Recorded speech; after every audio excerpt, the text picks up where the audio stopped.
হেরে গেল Argentina, Spain জিতে গেল।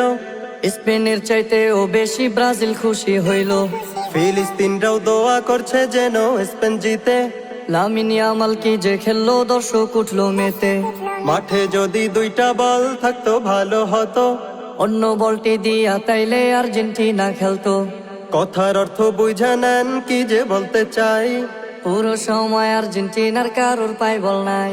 আরে আর্জেন্টিনার সাপোর্টাররা এখন কি বলবা?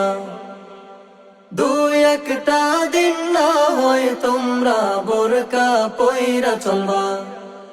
আরে আর্জেন্টিনা ব্রাজিল সবাই একটা কথা শোনেন, কিয়ামতের দিন আল্লাহর কাছে কি জবাব দিবেন? হেরে গেল আর্জেন্টিনা, স্পেন জিতে গেল।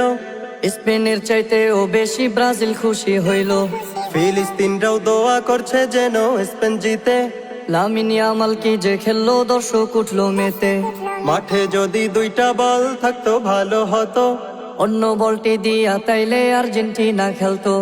কথার অর্থ বুঝা নেন কি যে বলতে চাই। পুরো সময় আর্জেন্টিনার কারোর পায় বল নাই।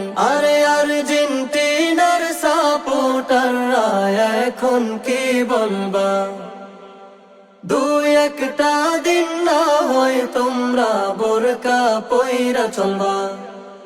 আরে আর্জেন্টিনা ব্রাজিল সবাই একটা কথা শোনেন, কিয়ামতের দিন আল্লাহর কাছে কি জবাব দিবেন?